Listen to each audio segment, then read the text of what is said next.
esté con ustedes. Y con tu espíritu. Proclamación del Santo Evangelio de nuestro Señor Jesucristo según San Juan. Gloria a ti, Señor. Al anochecer de aquel día, el primero de la semana, estaban los discípulos en una casa con las puertas cerradas por miedo a los judíos. Y en eso entró Jesús. Se puso en medio y les dijo: paz a ustedes. Y diciendo esto, les enseñó las manos y el costado. Y los discípulos se llenaron de alegría al ver al Señor. Jesús repitió: paz a ustedes. Como el Padre me ha enviado, así también los envío yo. Y dicho esto, sopló sobre ellos y les dijo: reciban el Espíritu Santo. A quienes ustedes les perdonen los pecados, les quedan perdonados. A quienes se los retengan, les quedan retenidos. Palabra del Señor. Gloria a ti, Señor Jesús. Tu palabra me da vida, confío en ti, Señor. Tu palabra es eterna, en ella esperaré.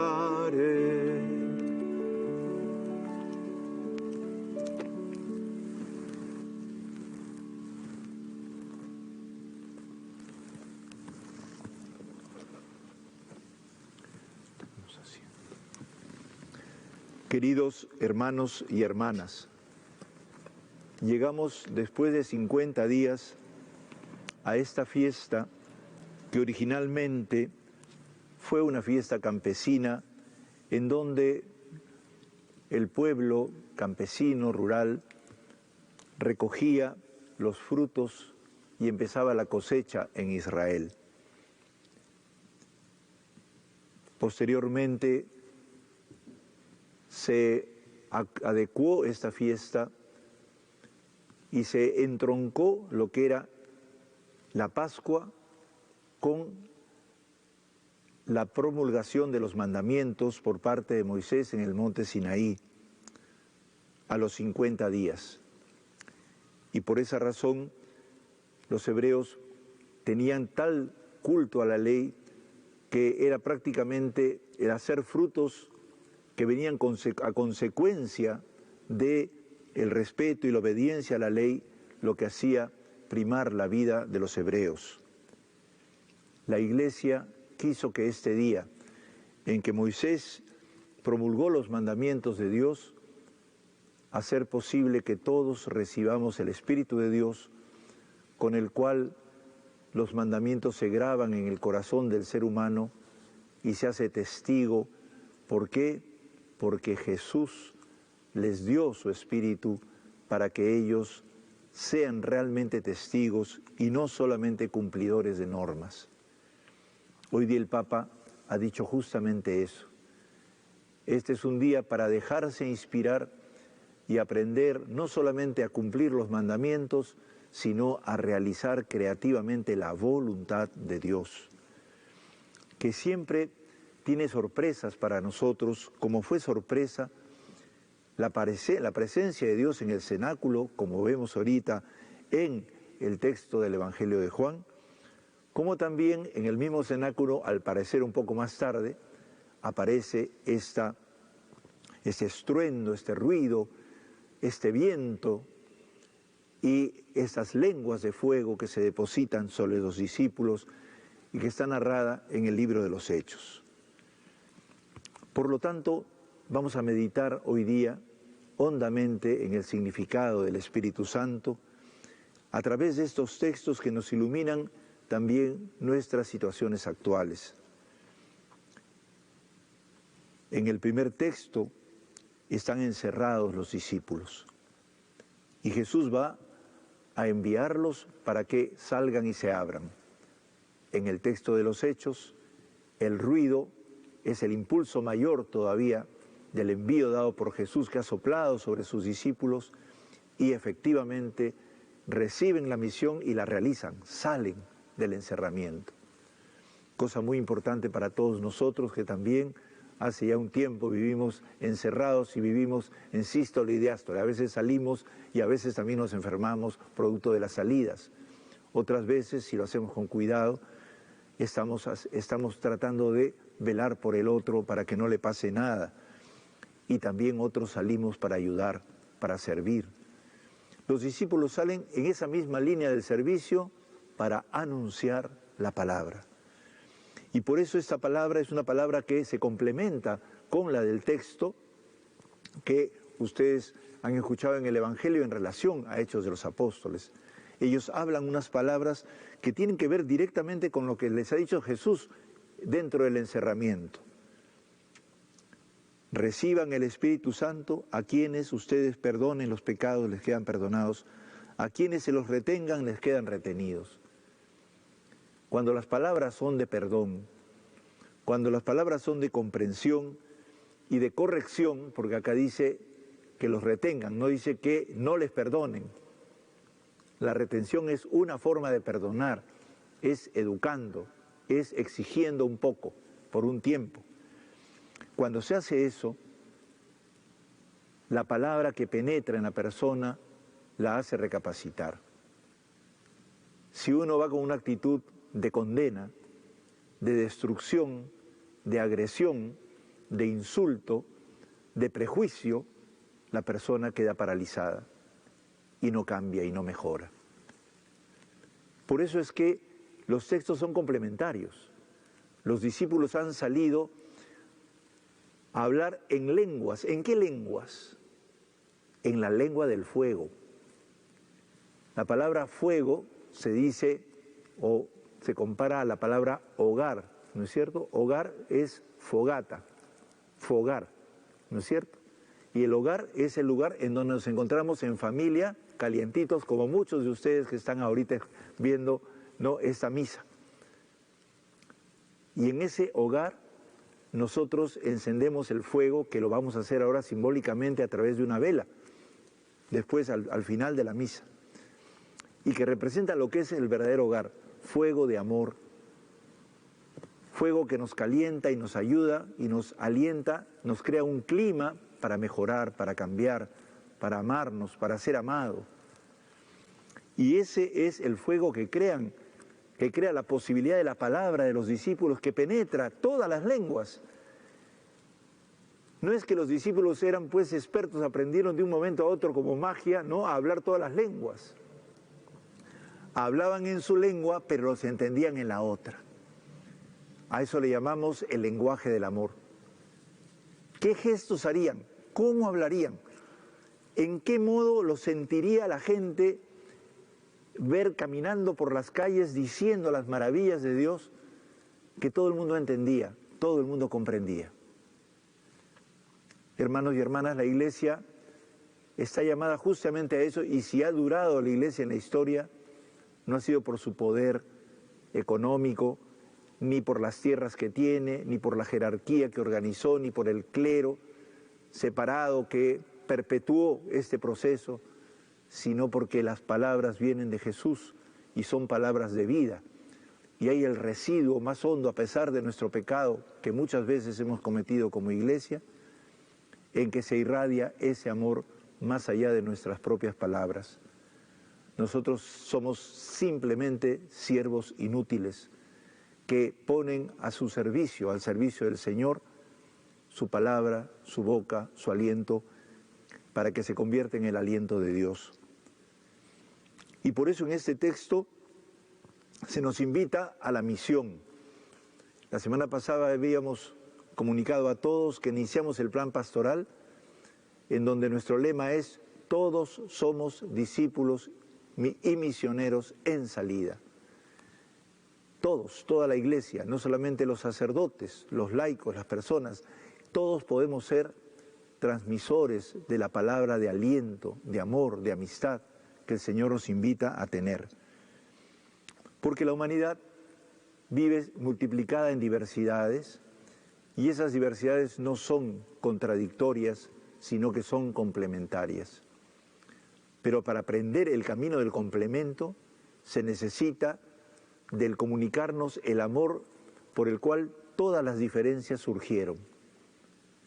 Solamente podemos, como dice el Santo Padre, tener animadversión al otro si es que nosotros nos ideologizamos y nos encerramos y prejuiciamos de él. Y por eso surgen las ideologías, los prejuicios, los racismos, los maltratos, los desechos, las injusticias, las violencias. Por eso la Iglesia está para hacer lo que Jesús hizo con sus discípulos: paz a ustedes. Y no es la paz de los cementerios, no es la paz de la quietud estancada, porque ya la semana pasada escuchamos qué hacen allí plantados mirando al cielo. Es la paz que no nos deja en paz, que estamos siempre en movimiento para construirla juntos, compartirla, movilizarnos para hacer algo positivo para los demás. Esa paz que nos dan todos los consoladores que en este tiempo nos han ayudado con sus medicinas, con la ayuda de alimentos que hemos recibido tan generosamente de todos los que se preocupan por el otro y salen de sí mismos, y que nos han ayudado a nosotros mismos a salir de las nuestras. Antiguamente se decía, nosotros vamos a evangelizar y resultamos evangelizados, porque el otro nos muestra un camino y un rostro distinto para poder andar con él y para poder ser también nosotros distintos y cambiar. El Papa Francisco se ha propuesto que la Iglesia sea una Iglesia consoladora para animar a las personas a salir, a servir y ayudarnos especialmente como Iglesia a ser signo de esperanza en la humanidad. Y hoy día especialmente queremos decirlo en las circunstancias que vivimos en nuestra patria, en donde necesitamos mucho consuelo, mucha esperanza, pero necesitamos también hacer cosas interesantes. Y todas ellas necesitan hacerse con ingenio, inteligencia, paciencia, prudencia y sin exacerbar contradicciones. El gran problema es que cuando se exacerban las contradicciones y se exacerban y se contradicen entre las personas, después ya no crean vínculos de amistad y no permite uno dialogar con la persona. Tratamos a la persona por la chapa que le hemos puesto, no por el ser que esa persona tiene, que es su dignidad, y necesitamos mutuamente reconocer nuestras dignidades. Y por eso, hermanos y hermanas, quisiera leer algunas palabras del Santo Padre el día de hoy. Hoy, si escuchamos al Espíritu, no nos centraremos en decirnos conservadores y progresistas, tradicionalistas e innovadores, derecha e izquierda. Si estos son los criterios, quiere decir que en la Iglesia se olvida al Espíritu. El Paráclito, que significa el consolador, el abogado, impulsa a la unidad, a la concordia, a la armonía en la diversidad. Nos hace ver como partes del mismo cuerpo, hermanos y hermanas entre nosotros. Busquemos el todo. El enemigo quiere que la diversidad se transforme en oposición y por eso la convierte en ideologías. Hay que decir no a las ideologías y sí al todo. Y por eso nos da un consejo el Papa final en su homilía de hoy, en donde nos dice que pongamos a Dios antes que tu yo. Es un paso decisivo de la vida espiritual que no es una serie de méritos y de obras nuestras, sino la humilde acogida a Dios. Recuerdo cuando estuvimos con el Santo Padre, los obispos auxiliares, en el 2019, y nos decía, pónganse en manos del Espíritu, déjense llevar por el Espíritu. Él conduce, Simplemente dispónganse humildemente al Espíritu. Hoy día dice mismo el Papa, ¿no? Humilde acogida de Dios. El Espíritu afirma el primado de la gracia. Solo si nos vaciamos de nosotros mismos, dejando espacio al Señor, solo si nos abandonamos a Él, nos encontraremos a nosotros mismos. Solo como pobres en el Espíritu, seremos ricos en el Espíritu Santo. Esto vale también para la Iglesia, dice. No salvamos a nadie, ni siquiera a nosotros mismos con nuestras propias fuerzas. Si ponemos en primer lugar nuestros proyectos, nuestras estructuras y nuestros planes de reforma, caeremos en el pragmatismo, en el eficientismo, en el horizontalismo y no daremos fruto. Los ismos son ideologías que dividen, que separan.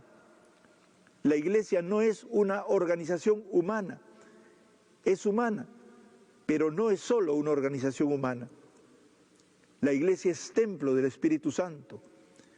Jesús ha traído el fuego del Espíritu a la tierra y la Iglesia se reforma con la unción, con la gratuidad de la unción de la gracia, con la fuerza de la oración, con la alegría de la misión, con la belleza cautivadora de la pobreza.